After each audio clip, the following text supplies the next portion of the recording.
En este video, que creo que es el número 7 de la colección sobre el viaje histórico, el viaje a través de la historia de la Iglesia Católica, pues en este video vamos a tratar sobre lo que ocurrió cuando la Iglesia Católica ya no tenía un imperio que llevarse a la boca, ¿no?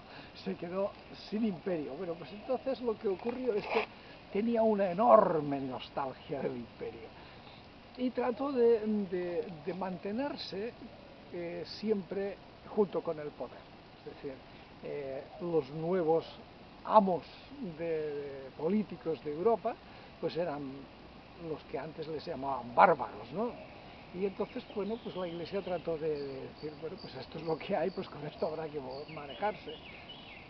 El primer paso importante fue la conversión del rey de los francos, un tal Clodoveo, que bueno, pues bien, fue recibido con un enorme entusiasmo, pero no era lo mismo. Y tan no era lo mismo que cuando se murió Clodoveo dividió su reino entre sus 4 hijos y ya está, y otra vez a pelearse entre ellos, ¿no? No fue una gran solución, pero mira, mejor que nada. Y desde luego, pues ya lo que quedaba claro es que los bárbaros no tenían la misma calidad que habían tenido los romanos. Bien, después encontraron, muy poquito tiempo después del asunto de Clodoveo, encontraron un gran consuelo en España, bueno, en el rey de los visigodos, ¿no?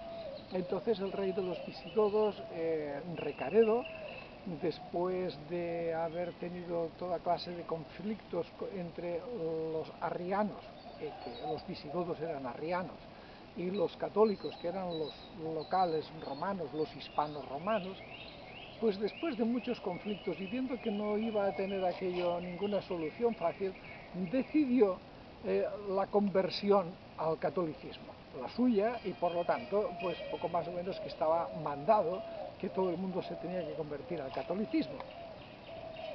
Y bueno, hombre, tuvo dificultades y tuvo oposición y tuvo gente que no estuvo de acuerdo con aquello, pero al final, mira, pues consiguió dominar los descontentos y las sublevaciones y lo que fuera, y España quedó siendo oficialmente católica.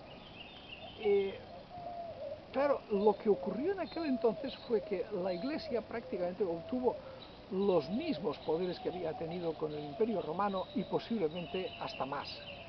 Es decir, aquello se convirtió de hecho, y casi de derecho, en una teocracia. Es decir, los obispos tenían influencia en las decisiones políticas, tan políticas como destituir a un rey o nombrar a uno nuevo. Pero las reuniones políticas eran reuniones en las que asistían los obispos y los nobles. Y de hecho, no pocas veces hubo conflictos porque los nobles se sintieron relegados frente al poder de los obispos, que tenían pues hasta el poder de recaudar impuestos, por poner un ejemplo, ¿no? Fue una época dorada para la Iglesia, es decir, floreció todo lo que quisieron que floreciera. Abundancia de monasterios, de conventos, de iglesias, es decir, todo les funcionaba a las mil maravillas. El poder de la Iglesia era absolutamente indiscutible e indiscutido. Bueno, alguno lo discutía, pero le acababa yendo mal. Bien, y así duró esta especie de teocracia visigoda durante casi 200 años, casi 2 siglos, hasta que en el año 711 vinieron unos impresentables a romper el esquema y a darle una patada al tablero, y que fueron pues los musulmanes. Es decir, fue la presencia musulmana islámica en España. Parece ser que no fue tan una invasión como algunos quieren creer, sino que más bien fue una especie como de desbandada religiosa. Es decir, parece ser que tanta teocracia había hartado a la gente, y lo que de hecho ocurrió fue una conversión en masa al Islam o al viejo arrianismo o a lo que fuera, Hay que tener en cuenta que arrianismo e islam se parecían mucho, es decir, era esencialmente, negaban todo el tema de la Trinidad que decían los católicos, de Dios Padre, Dios Hijo y Dios Espíritu Santo. Esto para los arrianos y para los musulmanes era inaceptable. Es decir, podían aceptar que había, bueno, un único Dios, por supuesto, el Dios uno, pero no el Dios trino. Y entonces pues pensaban que Jesucristo era, pues lo que quieras, el Hijo de Dios, un gran profeta, el enviado de Dios, el más santo de todos los profetas, cualquier cosa, pero no Dios. Y desde luego el Espíritu Santo tampoco. Por lo tanto, posiblemente en unos momentos de una enorme confusión en la que el Islam estaba todavía en construcción y el catolicismo en España estaba en demolición, pues se formó ahí un no se sabe muy bien qué. De hecho, hombre, muchos también se mantuvieron en el catolicismo, pero lo cierto y verdad es que el Islam entró en España sin prácticamente resistencia alguna. Fue una conversión masiva. Y bueno, pues esto le destrozó la fiesta, desde luego, a la Iglesia Católica, porque esto no se lo esperaba. Cuando mejor estaban, les quitaron el dulce de la boca. Bien, después de semejante revés, pues el siguiente intento hubo que esperar casi 100 años, y fue una vez más otro Franco, fue Carlomagno, Carlos el Grande, que era pues descendiente nieto del que había derrotado pues la penetración islámica en Francia. Y bueno, pues era un hombre poderoso que había expandido las fronteras de su reino franco hacia todas partes, hacia el norte y hacia el sur, y tenía mucho poder. De hecho, pues en Europa en esos momentos él era el más poderoso, junto también con los del Imperio Romano de Oriente, los bizantinos. Eran las dos grandes potencias europeas. Entonces la Iglesia dijo, hombre, pues fantástico, este es nuestro hombre, ¿no? Este es el que va a sustituir o el que va a rehacer el viejo Imperio Romano.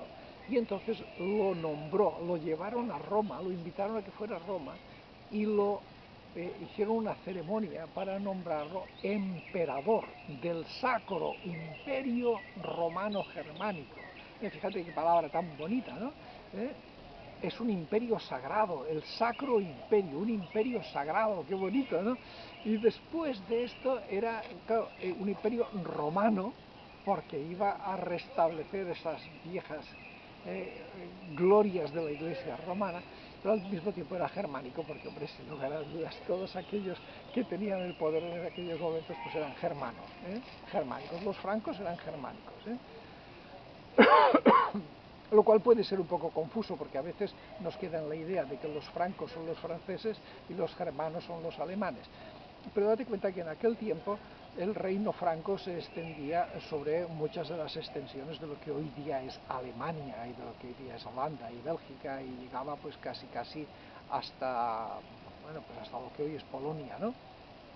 Bueno, pues entonces en el año 800 la Iglesia católica volvió a tocar la felicidad con la punta de los dedos y consagró un emperador del Sacro Imperio. Qué bonito, qué magnífico. Bueno, de todas formas hay que reconocer que no era lo mismo de antes, porque claro, el Carlomagno no se dejaba mangonear como los reyes visigodos, por ejemplo, o como hicieron algunos emperadores romanos. Carlomagno era un hombre en la cumbre del poder y bueno, pues trataba de tener bajo control a la Iglesia. Y a partir de aquí, bueno, pues fue siempre la nostalgia del imperio. La Iglesia hacía lo que hiciera falta, lo que fuera necesario para no quedar apartada del poder político que tanto le había gustado y que tanto le va a seguir gustando desde entonces hasta el día de hoy. nostalgia del imperio, es constante. Es decir, si tú te vas fijando la mecánica, y esta es una de las claves más importantes de toda esta colección de vídeos, la mecánica de la Iglesia es constantemente tratar de estar muy cerca, si no dentro o si no apropiada del poder político. Eso le gusta más que chuparse los dedos. Bien, en estos momentos, pues la Iglesia, que eran los únicos que realmente manejaban algo de cultura, sabían leer y sabían escribir, hay que recordar que el propio Carlomagno, con lo poderoso que era analfabeto, ¿no? Bueno, pues eran los únicos que sabían algo y que tenían conocimiento, entonces se dieron el gran gusto de manipular lo que les dio la gana, ¿no? Por ejemplo, se inventaron un documento que se llamó el legado de Constantino, que dijeron, sacaron, se lo inventaron absolutamente, dijeron, mira, con este es un documento que es en el que Constantino nos deja como herencia pues los territorios de Roma, etcétera, etcétera, y entonces pues esto es propiedad de la Iglesia. Y con ese sencillo truco organizaron lo que hoy día se sigue conociendo como los estados del Vaticano, ¿no? Es decir, los estados papales, que en aquel entonces eran mucho más. Con lo cual, pues el obispo de Roma, no solamente que pasó a ser uno de los obispos más importantes de la Iglesia, de la cristiandad, sino que además se convirtió en un señor de un territorio con unos vasallos y con todo, y con un ejército y con todo lo que hiciera falta.